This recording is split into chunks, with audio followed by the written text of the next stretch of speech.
Martin அவங்க ஃபேமிலியிலேருந்து ஆதவர்ஜுனாக்கும் எங்களுக்கும் எந்த சம்பந்தமுமே இல்லை ஒரு பேட்டிகள் கொடுத்ததுனால டிப்பிக்கல் ஒரு அமாவாசை கேரக்டர் ஃபேமிலி வந்தார். எனக்கும் எங்கள் அப்பாவுக்குமே ஒரு பிரிவினை ஏற்படுத்தி அந்த கம்பெனி பிஸ்னஸ் டேக் ஓவர் பண்ணணும் ஒர்க் பண்ணிருந்தாப்புல. திராவிட முன்னேற்ற கழக கூட்டணியில் அவர் வேலை பார்த்தாரு, அங்கே இருந்தார். இல்லை வரை ஐபேக்கே கொண்டு வந்தார். அந்த மாதிரி துணை போச்சார், போஸ்ட் கொடுத்தாரு. அதுக்கு மாதிரி யாருன்னு அவர் தெரியாது. அப்போ எப்படி சார் அந்த மாதிரியான ஒரு டிசிஷன் எடுத்தாரு? யாருன்னு தெரியாது யாருக்குமே. நான்லாம் எதிர்த்து உயர்நிலை குழுலே ஒரு கொடுக்குறது தப்புங்க, அதெல்லாம் மீறி பொறுப்பு கொடுக்கப்பட்டது. அதுக்கு எங்கள் தலைவர் விளக்கம் கொடுத்தார். நம்ம வளர்ந்த கட்சி ஒன்று நேர மேலாவளவுக்கு என்னை கூட்டி போங்கன்னாரு. நான் தான் கூட்டி அங்கே போயிட்டு அவர் என்ன சொல்றாரு என்கிட்ட காதுகிட்ட அங்கே அந்த போராளிகள் குடும்பம் ஒரு 20 குடும்பம் இருக்கு, அவங்களாம் வீடு கட்டி கொடுப்போம்னு நீ அறிவிங்க அப்படின்னு. நான் அன்னைக்கு சொல்லலாம், அன்னைக்கு நான் சொல்லியிருந்தேன்னா நான் குற்றவாளியாக இருப்பேன். ஆனால் இருந்தாலும் நாங்கள் இப்போ அஃபிஷியலாக அந்த போராளி குடும்பத்திற்குன்னா வீடை நம்ம ஏன் கட்டி கொடுக்கணும், அரசாங்கம் கட்டி கொடுக்கணும். அவன் தானா போய் பஸ் வண்டி விட்ட செத்தேன். அது இந்த தம்பி எப்படின்னா வெளியில போய் நம்ம தான் எல்லாம் பயங்கரமா செய்யற மாதிரி ஒரு பில்டப் பண்றது. அதுக்கும் ஒரு எவிடன்ஸ் நான் சொல்ல முடியும். எப்படின்னா நாங்க ஒரு கோவால எப்படின்னா பெரிய கப்பல்ல லக்ஸுரி கப்பல் உள்ளேயே கேஷினோவா மாதிரி உள்ளேயே சூதாட்டம் எல்லாமே நடக்கும். எஸ், அதை ஒரு பெரிய கப்பலை உருவாக்கி சென்னை டு பாண்டிச்சேரி பேப்பர்லாம் வந்திருக்கு, நீங்க பார்த்துருக்கீங்க அந்த நேரத்தில். அப்புறம் நிப்பாட்டிட்டாங்க. அதை நடத்துறதுக்கான பெர்மிஷன் கேட்டாங்க.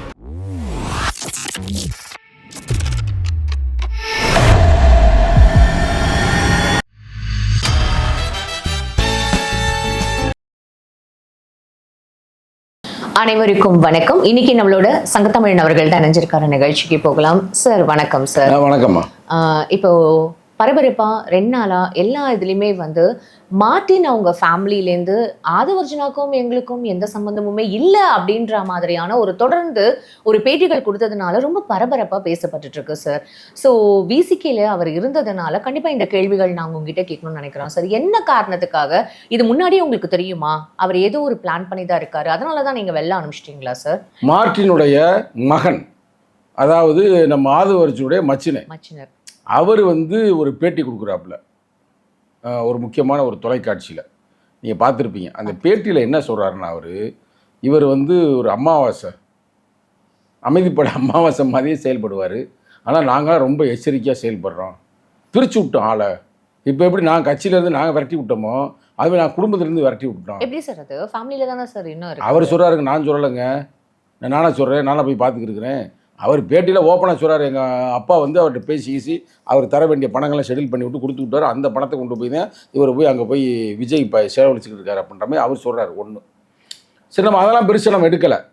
ரெண்டாவது ஜீவசகாப்தம் என்ற ஒரு பத்திரிகையாளர், அவர் என்ன சொல்கிறாருன்னா சில கருத்துக்கள் சொல்கிறாரு, நீங்கள் பார்த்துருப்பீங்க. இப்போ அந்த வகையில் அதெல்லாம் உண்மையா அப்படின்னு நம்ம பார்க்குறோம். ஏன்னா நம்மளுடைய நண்பர் தான், நம்ம சும்மா ஒரு ஆள் சொல்ல முடியாது. ஒரு ஆள் சொன்னார் அப்படின்றதுக்காகவே அது சரியாக இருக்குமான்னு பார்க்கணும். இப்போ அவர் திராவிட முன்னேற்ற கழக கூட்டணியில் அவர் வேலை பார்த்தாரு, அங்கே இருந்தார். ஃபுல்லாக வரை ஐபேக்கே கொண்டு வந்தது எல்லாருக்குமே தெரியும் சார். அது எல்லா விஷயம் தெரியும். அங்கேருந்து எங்கள்கிட்ட வந்தார். எங்கள்கிட்ட வரும்போது சரி, எங்கள் தலைவருடைய கருத்தை பிடிக்கும், அதை பிடிக்கும், இதை பிடிக்கும், எனக்கு அம்பேத்கரை பிடிக்கும், அறிஞர் அண்ணாவை பிடிக்கும். அதனால் இன்றைக்கி உண்மையிலே ஒரு நிகழ்காலத்தில் ஒரு மாபெரும் தலைவர் எழுச்சி தமிழர் தான், தலித் தலைமையில் தமிழ்நாட்டை காப்பாற்ற வேணும் அப்படி இப்படின்னு சொல்லி வந்தார். சரி, நல்லா கொள்கையாக பேசுகிறார், வாடுங்க தலைவர் சேர்த்துட்டான்னு வச்சுங்களேன். வந்தமே துணை போச்சார், போஸ்ட் கொடுத்துட்டாரு. அதுக்கு முன்னாடி யாருன்னு அவர் தெரியாது. அப்போ எப்படி சார் அந்த மாதிரியான ஒரு டிசிஷன் எடுத்தாரு? யாருன்னு தெரியாது யாருக்குமே. ஆனால் அவங்க கட்சியில் தலைவர் கொடுக்குறாரு. கொடுக்கும் பொழுது நான்லாம் எதிர்த்தேன். உயர்நிலை குழுலே ஒரு கொடுக்குறது தப்புங்க, கட்சியில் சேர்த்து ரைட்டு பொறுப்பு கொடுக்காதீங்க அப்படின்ற மாதிரி நம்ம எதிர்த்தோம். அதெல்லாம் மீறி பொறுப்பு கொடுக்கப்பட்டது. அதுக்கு எங்கள் தலைவர் விளக்கம் கொடுத்தாரு. நம்ம வளர்ந்த கட்சி இல்லை, வளர்ந்து கொண்டு இருக்கின்ற கட்சி. அவர் இன்னைக்கு கொள்கை ரீதியாக நம்மள்கிட்ட வர்றாப்புல. ஆனால் நீ நம்ம சேர்த்துக்கிற ஒன்றும் தவறில்லை. சில விளக்கங்கள் கொடுத்தாரு. அந்த விளக்கமும் ஏற்றுக்கொள்ளக்கூடிய விளக்கமாக இருந்தது. அப்புறமா அவரை ஆதரிச்சுன்னு வச்சுங்களேன். ஆதரிக்கும் போது அவருடைய நடைமுறையெல்லாம் பார்க்கும்போது அவர் மச்சினை சொன்னது உண்மை மாதிரி தெரியுது. வரும்போது ஒன்றும் தெரியாத பையன் மாதிரி வந்தாப்புல. எப்படி அந்த அண்ணா அந்த படம் பார்த்தீங்களா? அது என்ன படம்? அமைதிப்படையில் அவரை மணிவண்ணை கொண்டு வருவாப்புல படத்துக்கு. அந்த அரசியலுக்குள்ளே கொண்டு வருவாப்புல. இயக்குனராக அவர் தான். யாரா அவர் ஒரு வீட்டுக்கு பெரிய மாளிகை பக்கத்தில் நின்றுக்கிட்டு தேங்காய் பிறக்கிட்டு இருப்பாப்புல. என்ன தேங்காய் பிறக்கிட்டு இருக்க அப்படின்னமே, தேங்காய் பிறக்கலாம் எனக்கு லட்சியம் நினச்சியா அப்படின்னு. என்ன லட்சியம் பண்ணமே, இந்த வீட்டுக்கிட்ட போய் நான் போட்டோ எடுக்க விரும்புகிறேன்ற. இல்லை அந்த வீட்டை விலைக்கு வாங்கணும்னு ஆசைப்பட்றேன் அப்படின்ற மாதிரி சொல்லுவாப்புல.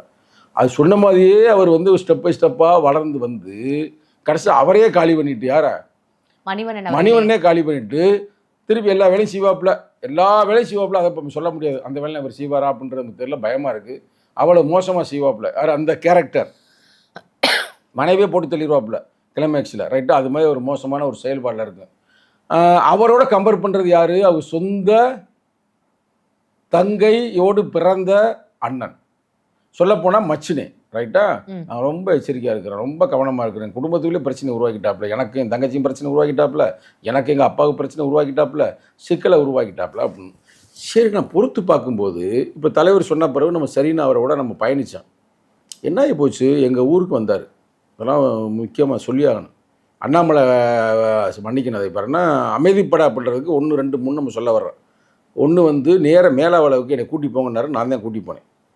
சில பேர் கூட அதெல்லாம் கூட்டி போகாதப்பா அப்படின்னாப்புல. சரி ரைட்டு, ஒன்றும் பிரச்சனை இல்லைப்பா, கட்சியில் துணை பொசிஷன் இருக்கார், கூட்டி போகணும். கூட்டி போனதுமே அங்கே போயிட்டு இவர் என்ன சொல்கிறார் என்கிட்ட காதுகிட்ட வந்து, அங்கே அந்த போராளிகள் குடும்பம் ஒரு 20 குடும்பம் இருக்குது, அவங்களாம் நம்ம வீடு கட்டி கொடுப்போம்னு நீ அறிவிங்க அப்படின்றாரு. நான் உங்களுக்கு ஹெல்ப் பண்ணுறேன் அப்படின்னு. நல்லது தானே சார்? நல்லது தான், கரெக்டாக சொன்ன, நல்லது தான். இதை வந்து தலைவர் அறிவிக்கணும்ப்பா, இல்லை நீ ரொம்ப ஆர்வமாக தான் நீ அறிவிக்கணும்ப்பா, என்ன அறிவிக்க சொல்றது என்னப்பா, எந்த லாஜிக்ப்பா, உயர்நிலை குழு ரைட்டா? அது மட்டும் இல்லை, மாநிலத்துடைய இளைஞணி செயலாளரும் இருக்கீங்க. ஆனால் நீ சொல்லு, நல்லா கேட்டுங்க. அப்பயே எனக்கு தெரியும் தம்பி எப்படி அமாவாசை வேலை செய்யணும்னு எனக்கு தெரியும். உனக்கு விருப்பம்னா நீ அறிவிப்ப, இல்லை தலைவர்கிட்ட போய் சொல்லு, தலைவர் அஃபிஷியலாக அறிவிக்கட்டும், இதுதான் கரெக்ட் அப்படின்னு.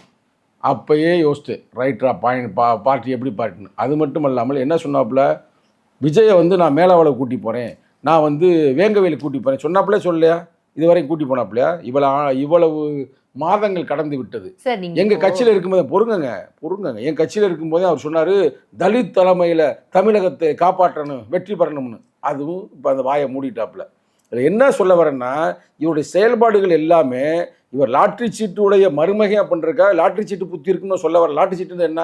உங்களோட காட்டி ஒரு கொடுப்பே 100 ரூபா போடு, நீ கோடீஸ்வரன் 1000 ரூபாய், 500 ரூபா போடு, ஒரு 10 சீட்டை வாங்கு, நீ கோடீஸ்வரன், அப்படி தானே பிரச்சனை பண்ணுறாங்க. ஒரு ஆசையை தூண்டுறதானே அந்த டெக்னிக்கலில் ஒரு பண்ணுறாருன்றது என்னால் யூகிக்க முடிஞ்சனால தான் நான் அன்றைக்கி சொல்லலை. அன்றைக்கி நான் சொல்லியிருந்தேன்னா நான் குற்றவாளியாக இருப்பேன். ஆனால் இருந்தாலும் நாங்கள் இப்போ அஃபிஷியலாக அந்த போராளி குடும்பத்திற்குலாம் வீடை வந்து நம்ம ஏன் கட்டி கொடுக்கணும், அரசாங்கம் கட்டி கொடுக்கணும். அவன் தானா போய் பஸ் தள்ளி விட்ட செத்தேன் கொலை பண்ணாங்க, அப்போ நீங்கள் தான் செய்யணும்னு நாங்கள் முதல்வர்கிட்ட சொல்லிட்டோம். அதற்கான வேலை நடந்து கொண்டு இருக்குது, நிச்சயமாக வீடு கட்டி கொடுக்கப்படும். இது ஒன்று. இன்னொரு விஷயம் எல்லாம் கேட்டுக்குங்க, அவர் சீட்டு கேட்குறாரு, எம்பி சீட்டு கேட்டது தப்பு இல்லை. ஒரு அரசியல் வர்றவங்க வந்து கேட்கறது அவங்க உரிமை. ஆனால் என்னன்னா திமுக எங்களுக்கு கொடுக்குறதே 2 சீட்டு தான், அந்த எம்பி சீட்டு. அதில் அவர் என்ன சொல்கிறாருன்னா, ஒரு ரிசர்வ் தொகுதி ஒரு பொது தொகுதி கேளுங்க, நான் நிற்கிறேன். தலைவர்கிட்ட சொல்கிறாரு, தலைவர் சொல்கிறாரு, நீ இவர் நிப்பாட்ட வேணாம், யாரா ரவிக்குமார் எழுத்தாளரை, நான் அதுக்கு வந்து நிற்கிறேன்றாப்புல. தலைவர் அப்போ கூட திமுக என்ன கேட்டார், 2 ரிசர்வ் தொகுதி தாங்க, ஒரு பொது தொகுதி தாங்க அப்படின்னு கேட்டார். கேட்டதெல்லாம் உண்மைதான், கொடுக்காது அவங்க தப்பு, நம்ம ஒழுங்கு பண்ணல. அதை மனசுக்குள்ளே வச்சுக்கிட்டு தனிப்பட்ட அந்த கோபத்தை கட்சி கோபமாக காட்டுகிறார். இப்போ நானும் திமுக எதிர்த்து தான் பேசுகிறேன். நான் பேசுகிற ஒரு லாஜிக் இருக்குது. ஒடுக்கப்பட்ட மக்களுக்கான உரிமைகளை நீங்கள் செய்யலை, SC/ST சப்ளானில் வந்த பணங்களை ஒழுங்காக வேலை பார்க்கலை, அதேமாதிரி தாட்கோ நிறுவனத்தை ஒழுங்காக நடத்தலை, அதேமாதிரி வேங்கவேலுக்கு உண்மையான குற்றவாளியை கண்டுபிடிக்காமல் அவன் மேலேயே குற்றத்தை சுமத்தனை, இப்படி பல வேலைகள். கபடி விளையாண்டு நல்லா போனவங்க கையை வெட்டுறீங்க, இதுமாதிரி நம்ம ஒரு அதாவது அறம் சார்ந்த ஒரு கோபம் தான் நம்மகிட்ட இருந்துச்சு. ஆனால் இந்த தம்பிக்கு என்ன ஆசைனா, எப்படியாவது ஒரு சிக்கலை உருவாக்கி எங்கள் தலைவரை உடைச்சிடுறது கூட்டணியிலிருந்து. அதற்கான வேலைகள் செய்ததுமே எங்கள் தலைவர் கண்டுபிடிச்சிட்டார். அது இந்த தம்பி வந்து எப்படின்னா, வெளியில் போய் நம்ம தான் எல்லாம் பயங்கரமாக செய்கிற மாதிரி ஒரு பில்டப்பை பண்ணுறது. அதுக்கும் ஒரு எவிடன்ஸ் நான் சொல்ல முடியும். எப்படின்னா, நாங்கள் ஒரு மாநாடு நடத்தினோம், வெல்லும் ஜனநாயகம்னு ஒரு மாநாடு நடத்தினோம். மாநாட்டுக்கு ஜனநாயகம் என்றாலே என்ன அர்த்தம்? அதுக்கு வந்து சுதந்திரம், சமத்துவம், சகோதரத்துவம். அதற்காக எங்கள் தலைவர் 3 பகுதியிலிருந்து சுடரேந்தி வர வேண்டும்னு சொன்னார். அதான் நான் வந்து ஜனநாயகம்ன்ற காப்பாற்ற வேண்டும் என்பதற்காக விடுதலை, அதாவது சுதந்திரம் என்ற ஒரு சுடரை ஏந்தி எங்கேருந்து வர்றேன், மதுரை மாவட்டம் மேலூரில் கட்சி உருவாகிச்சு, விடுதலை களத்திலேருந்து நான் பரப்பிட்டு வர்றேன். அது மாதிரி பார்வையன் ஒரு பகுதியிலிருந்து வர்றாப்புல, ரஜினிகாந்த் வர்றாப்புல. அப்போ நான் மட்டும் வரல, என்னோட சேர்ந்து ஒரு 100 பேர் வர்றேன். 100 பேரில் இளைஞர்கள்லாம் வர்றாங்க, சின்ன சின்ன பயல்கள்லாம். வயசு நீ கேட்டீங்கன்னா ஒருத்தெல்லாம் 10 வயசு 12 வயசு அதெல்லாம் ஓடியாராங்க. ஓடி உள்ளே வந்தோம்னா அப்போ அவன் வந்து அந்த நிகழ்ச்சியை பூரா இவன்ட்டே கொடுத்துருக்காங்க. வந்த புதுசில் இந்த தம்பிகிட்ட தான் இதெல்லாம் ஆர்கனைஸ் பண்ணிப்பானு. ஒரு நியாயமாக நீங்களே சொல்லுங்கள், அவ்வளோ பெரிய ஒரு ஓட்டம் பந்தயத்தில் ஓடியாந்த மாதிரி அவ்வளோ தூரம் ஓடியாந்துருக்கிறாங்களே, அவங்க உள்ளே விடணுமா விடக்கூடாதா? கண்டிப்பா சார். விடலைங்க. சங்கத்தம்பி நீங்கள் மட்டும் உள்ள வாங்க, யார் ரஜினிகாந்த் நீங்கள் மட்டும் உள்ள வாங்க, தம்பி பார்வதி, நாங்களாம் கட்சியில் சீனியர் எல்லாருமே, எங்களுக்கு டைரக்ஷன் கொடுக்குறாப்புல. அன்னைக்கே முடிவு பண்ணிட்டேன், இந்த தம்பி வந்து ஒரு விளம்பர பிரியராக இருக்கிறாப்புல. என்ன பண்ணுறான்னா கொசன்னு மக்களெல்லாம் காட்ட வேண்டாம், ஏன்னா அவன் ஓடியாந்துருக்கிறேன், அவன் மேடையில் ஏறி ஒரு சிறப்பு பண்ணாதான் அவன் மகிழ்ச்சியாக இருப்பேன். உங்களுக்கு புரியுதா? என்ன சதி வேலைன்னு தெரியல, எங்களை மட்டும் உள்ளே வர சொன்னாப்புல. நாங்கள்லாம் கோவப்பட்டு தலைவர்கிட்ட பேசினா, அப்புறம் தலைவர் தனியாக அது ஒரு நிகழ்ச்சி நடத்தினார். அந்த யாரெல்லாம் ஓடி வந்தாங்களோ அதெல்லாம் ஒரு எங்களுக்கு பாதுகாப்பு. அது எப்படின்னா புத்தியா அவ்வளோதான், தன்னை ஜூம் பண்ணுறதுக்கு மட்டுமே. இப்போ அது வந்து அது ஒரு பெரிய ஒரு நிகழ்வாகுதுல்ல, தன்னை மட்டுமே காட்டுறதுக்காக செய்கிற சதி வேலைன்னு அப்புறம் பின்னாடி தெரிய வருது. இதுதான் அமாவாசை வேலை. அமாவாசை வந்து அமைதியாக வந்து பொறுப்பை வாங்கிட்டு ஏன்ட்ட ஃப்ரெண்ட்ஷிப்பை உருவாக்கிட்டு அப்படியே போகுது. மேலே போய் இந்த வேலையெல்லாம் பண்ணிச்சா எங்கள் தலைவர் வந்து ஒரு எப்படின்னா ஒரு அவருக்கு ஐக்கு வேறு அதிகம். எப்படின்னா வருங்காலங்களை இவரால் கணிக்க முடியுங்க தலைவர்னால. அப்போ இந்த பையன் சரிப்பட்டு வர மாட்டேன், இவன் வந்து ஏற்கனவே சீட்டு கேட்டது தப்பு இல்லை, சீட்டுக்காகவே சம்மந்தம் இல்லாமல் திமுகவை எதுக்குறேன், சம்மந்தம் இல்லாமல் நம்ம ஒரு கருத்தில் எடுத்து நம்ம வந்து ஆதரிக்க போகிறோம். அப்புறம் எங்கள் தலைவர் வந்து சும்மா ஒரு சின்ன நடவடிக்கை தான் எடுத்தார். தம்பி அப்ஸ்காண்ட் ஆகிட்டாப்புல. நல்லா யோசித்து பாருங்கள், ஒரு நடவடிக்கை எடுக்கும்போது நல்லவனாக நீ போராடி இருக்கணும். ஏன் என் மேலே நடவடிக்கை எடுத்த, என்ன சிக்கல், எனக்கு என்ன தவறு செஞ்சேன் அப்படி போராடி எங்கள் தலைவர் திருப்பி அக்செப்ட் பண்ணியிருப்பாப்புல. ட்விட்டரில் அவர்லாம் அது தொடர்ந்து குரல் கொடுத்துன்னு தானே இருந்தார். அவர் உங்கள் எப்படியாவது வந்து உங்கள் தலைவரை சிஎம் ஆக்கி பார்க்கணுன்றது அது நாங்கள் ஆகிக்கிறோம். எங்களுக்கு தெரியும், நீ என்ன ஆக்குறது, நீயே லாட்டரி சீட்டு வித்துக்கிட்டு தெரிஞ்ச தம்பி, நீ வந்து எங்களை சிஎம் ஆக்குறியா, அது எங்களுக்கு தெரியும். பொறுங்க, முடிச்சுக்கிறேன். இப்போ அங்கேருந்து திமுகவை உங்களுக்கு கொடுக்க திமுகவை ஏமாத்திட்டு வந்த விடுதலை சிறுத்தைகளை இங்கே பிரச்சனையை பண்ணி இங்கேருந்து வெளியேறினேன். இப்போ எங்கே போயிட்ட, அன்பு தம்பி விஜய்கிட்ட போயிட்ட. பாவம் விஜய், திமுக காரையும் கொஞ்சம் விவரமானவங்க, நாங்களும் விவரமான அரசியலில். நீ அந்த தம்பியை போய் காலி பண்ணிடாத. ஏதோ அந்த தம்பி ஒரு நல்ல எண்ணத்தில் நான் மக்களுக்கு பணியாற்ற வரேன்னு வர்றாப்புல, அங்கே போய் காலி பண்ணிடாத. அன்பு தம்பி விஜய் அவர்களே எச்சரிக்கையாக இருங்க, ரொம்ப கவனமாக இருங்க. ஏன்னா அவர் தான் வந்து சொல்கிற தொட்டுப்பாருன்றாரு. பார்த்தீங்களா பார்க்கல, மேடையில் பேசி திமுக காரங்களேன்றாப்புல. அப்புறம் சொல்கிறாப்புல, இந்த போட்டு எங்கள் ஆளை தொட்டு பாருங்க அப்படின்னு சும்மா இந்த வடிவேலு ஜோக்கு மாதிரி. வடிவேலு ஒரு படத்தில் சொல்லுவாங்களே, அடிச்சு பாருங்க ஆளா அப்படின்னு ஒருத்தர் உட்காந்துருப்பா பார்த்தீங்களா. நீங்க எல்லாமே ஓப்பனா பேசுறதுனால இல்ல சார். இப்போ டிஎம்கேல அவங்க எத்தனை வருஷம் அவங்களுக்கு எக்ஸ்பீரியன்ஸ் இருக்குல்ல சார். சபரீசனும் அப்புறம் வந்து ஆதவ் அர்ஜுனாவும் எவ்வளோ க்ளோஸ் அப்படின்றத பல பத்திரிகையாளர்கள் இதே ஓப்பனா இந்த யூடியூப் சேனல்ல பேசுறதை நம்ம பார்த்துட்டு தான் இருந்தோம். ஆனா இவர் கேட்ட ஒரு சீட் அவங்க கொடுக்கல அப்படின்றதுனால இவர் வெளில வந்துட்டாரு. ஆனா 2021 ஆதவ் அர்ஜுனா தான் பிரசாந்த் கிஷோரை இங்க கூட்டிட்டு வந்துட்டு அவரை சிஎம் ஆக்கினாரு. அப்புறம் ஸ்டாலின் தான் வராரு, விடியல் தான் தராரு அப்படின்னு சொல்லிட்டு அந்த பாட்டெல்லாம் போட்டு வச்சு அவரை வந்து ஒரு பெரிய ஒரு ஹைப் கிரியேட் பண்ணி நான் தான் வந்து அவரை சிஎம் ஆக்கினேன் அப்படின்னு சொல்லும் போது எல்லாருமே இங்க அமைதியா தானே சார். நீங்க சொன்ன கருத்தை பூரா ஏற்றுக்கொள்கிறோம், மறுக்கலை, ரைட்டா. இவர் உண்மைதான் ஐபேக்கை வந்து இவர் தான் கூட்டி வந்தார், மாமனார் தான் கூட்டி வந்தார், அவங்களுக்கு பணம் கணம்லாம் கொடுத்தாங்க, எல்லாம் பண்ணாங்க. அப்போ அவங்க என்ன கண்டிஷன் போட்டிருக்காங்கன்னா, ஜெயிச்ச பிறகு போட்டிருந்து முன்னாடியே சொல்லியிருந்தாலும் பிரச்சனை, ஜெயிச்சு முடிச்சதுமே நாங்கள் இங்கே வந்து இதை ஓப்பன் பண்ணோம், லாட்டரி சீட்டை. அது யார் ஏற்றுக்கொள்வார்கள்? ஜெயலலிதா அம்மா மேலே 1000 முரண் இருந்தாலும் அந்த அம்மா செஞ்ச ஒரு நல்ல செயல் என்னென்னா லாட்டரி சீட்டை ஒழிச்சது. அது மட்டும் இல்லாமல் நீ இதுக்கு போயிருக்கலாம், கோவா போயிருக்கலாம். கோவாவில் எப்படின்னா பெரிய கப்பலில் லக்ஸுரி கப்பல் உள்ளேயே கேஷினோவா மாதிரி உள்ளேயே சூதாட்டம் எல்லாமே நடக்கும், கேம்பிளிங். எஸ், அதை வந்து ஒரு பெரிய கப்பலை உருவாக்கி சென்னை டு பாண்டிச்சேரி பேப்பர்லாம் வந்திருக்கு, நீங்கள் பார்த்துருப்பீங்க அந்த நேரத்தில். அப்புறம் நிப்பாட்டிட்டாங்க. அதை நடத்துறதுக்கான பெர்மிஷன் கேட்டாங்க. அது யார் ஏற்றுக்கொள்வாங்க? நாங்களே டாஸ்மார்க்கை இழுத்து மூடுன்னு போராடிட்டு இருக்கிறோம். இப்படி செஞ்சால் யாரும் லாட்டரி சீட்டை கொண்டாந்து விடுவாங்களா? இல்லை இது மாதிரி கேஷினோ வந்து அந்த கப்பலை கொண்டு வந்து லக்ஸுரி கப்பல் என்ன வேலை, ஃபுல்லாக போதைகள் அங்கே இருக்கும், போதை வஸ்துக்கள் இருக்கும், எல்லா வேலையும் செய்வாங்க. அழகியல், உலக நாட்டு அழகியல் அங்கே வந்து ஆடுவாங்க. அப்போ அதெல்லாம் வந்து எப்படி இந்த அரசாங்கம் ஏற்றுக்கொள்ளுமா, நடக்குமா? இதை செய்ய சொல்லி தான் அவர் கொடுத்த ப்ரெஷர். அதை செய்யாமல் தடுத்தனால அங்கேருந்து இங்கே பார்ட்டி அப்ஸ்காண்ட் ஆகி நேரம் இங்கே வந்தது. இங்கே வந்து எப்படின்னா எங்களோட வம்புல உருவாக்கி விட்டு, சிக்கலை உருவாக்கி விட்டு, திமுகவை வீழ்த்தி விட்டு அதிமுகவை கொண்டு வந்து, ஏன்னா நாங்கள் இருக்கும்போது எங்கள்கிட்டே பேசினார்ல, அதிமுகவோட கூட்டணியில் போயிடுவோம், இங்கேருந்து விலகிடுவோம், அவளை செஞ்ச சதி. எங்கள் தலைவரை கேட்காமையே அதிமுகவுடைய எடப்பாடிக்கிட்ட பேசுறது.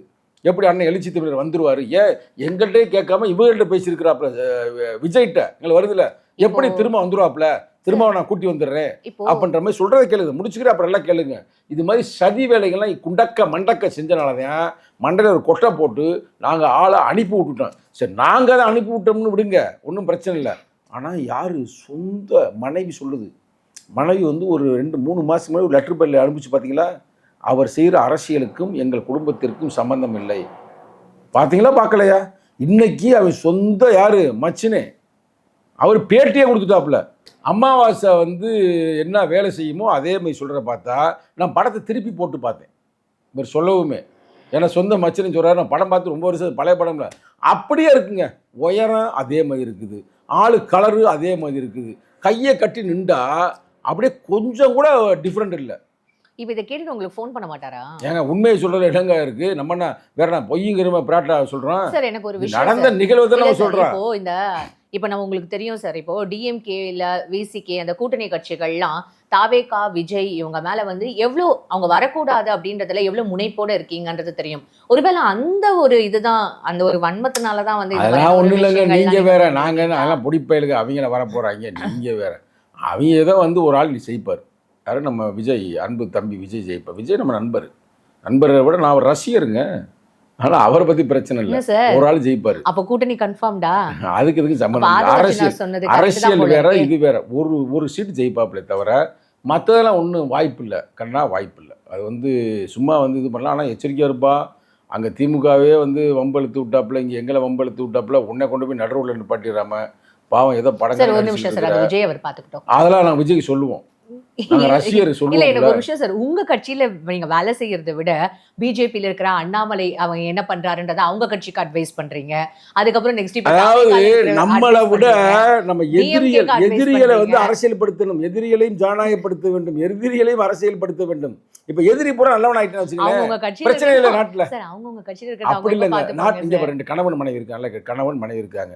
கணவனால ஒரு பிரச்சனை வருது, அப்ப கணவனை திருத்திட்டா பிரச்சனை முடிஞ்சு போச்சு. இல்லை அவன் தப்பு பண்ண அப்புறம் அவனுக்கு குத்துன்றது வேற, ரைட்டா? அதுக்கு முன்னாடி திருத்திடுறது, அது மாதிரி தான் இதுவும். இது வந்து எப்படின்னா ஒரு அரசியல். ஆனால் ஆதிக்கத்தில் அவங்க செய்வாங்க. இவங்க என்ன ஆதிக்கம்னா, அவங்க பெரிய சொத்து சோகம் இருக்குது, நம்ம பெரிய ஆளு அப்படின்ற ஒரு எண்ணத்தை செய்வாங்க.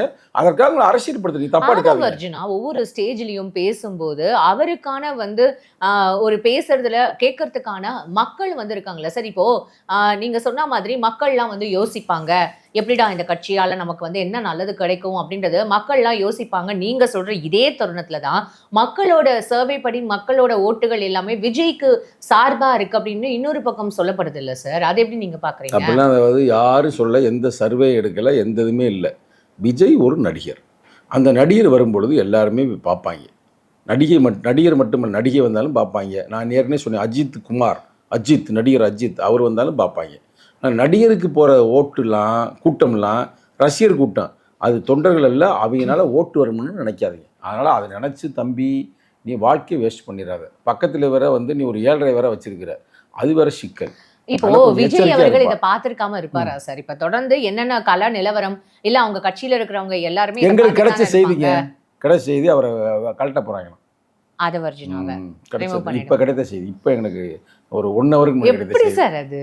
அதே அரசியல் எல்லா கட்சியிலும் என்ன நடக்குது அப்படின்றத சங்கத்தமிழ் அவர்களை கூட்டிட்டு வந்து உட்காந்து வச்சு பேசினாலே போதும் போல. இங்க பாருங்க, அரசியல்ல வந்து நம்ம எல்லாரையும் பார்க்கணும், கவனமா வந்து கவனிக்கணும். என்ன பண்றாங்க, அவன் என்ன பண்றான், இவன் என்ன பண்றான், அவன் என்ன. ஆனா கூட்டணியில நீங்க போவீங்களான்னு மட்டும் அதை நீங்க சொல்ல மாட்டீங்கல்ல சார்? அது கூட்டணி ஆகிறதுக்கு போகணும், நாங்க தான் வலுவான கூட்டணி நாங்க இருக்கிற வெற்றி கூட்டணி இருக்கிறோம். இல்ல 12 சீட்டு கேட்டிருக்கீங்க, 12 சீட்டு உறுதியாயிருச்சு, உங்களுக்கு தெரியாதா? உறுதியாயிடுச்சா? சென்னை உட்பட 12 சீட்டு உறுதியாகி விட்டது. தமிழக முதல்வர் தளபதி ஸ்டாலின் கொடுக்க தயாராகிட்டார். அதெல்லாம் போட்டு நீங்க குழப்ப வேணாம், அதெல்லாம் போட்டு நீங்க அவருக்கு தெரியும், அப்புறம் பேசிட்டு அவர் தெரியாதா? என்ன பேசுறீங்க? ஆனால் இதெல்லாம் உறுதியாயிருச்சு. ஆனால் நான் கடைசியாக முடிக்க போறேன், ரொம்ப நேரம் ஆயிடுச்சு. அன்பு தம்பி விஜய் அவர்களே எச்சரிக்கையா இருக்கு. நன்றி சார். விஜய் ஏன்னா படத்தை போட்டு பாருங்க, நீங்கள் திருப்பி எந்த படத்தை அமைதிப்பட படத்தை திருப்பி ஒரு விஜய் அவர்களுக்கு பரிந்துரை செய்யறேன். உடனே படத்தை போட்டு நீங்க ஃபுல்லா பாருங்க, படத்தை பார்த்து முடிச்சிட்டாருன்னா ஆளை விரட்டி விட்டுருவாங்க. பிஜேபி அண்ணாமலைக்கு என்ன சார் படம் வச்சிருக்கீங்க? நீங்க தான் அண்ணாமலை வந்து நீ சேர்த்துருங்க வர இவரை சேர்த்துக்கிறீங்க, பிஜேபிக்காரர்களுக்கு நான் பரிந்துரை செய்கிறேன், நீங்கள் வந்து ஆதவ அர்ஜுனும் அழைத்து சேர்த்து கொள்ளுங்கள். Fine sir. எல்லாத்துக்கும் நீங்க வந்து ஒரு படம் வச்சிருப்பீங்க. திரை விமர்சனம் வந்து பண்ற மாதிரி ஒவ்வொரு கட்சிக்கும் விமர்சனம் பண்ணும்போது ரொம்ப அழகா இருக்கு சார். தொடர்ந்து நம்ம விவாதிக்க தான் போறோம். தொடர்ந்து நம்ம நிறைய விஷயங்கள் பேச தான் போறோம். சட்டமன்ற தேர்தல் இன்னும் அறிவிக்கிறதுக்கு இன்னும் 2-3 மாசம் தான் இருக்கு. பார்க்கலாம் சார். நிறைய வந்து இன்னும் பேசுறதுக்கு இருக்கு. இவ்வளவு நேரம் உங்க டைமுக்கு ரொம்ப நன்றி சார். நன்றி, வணக்கம்.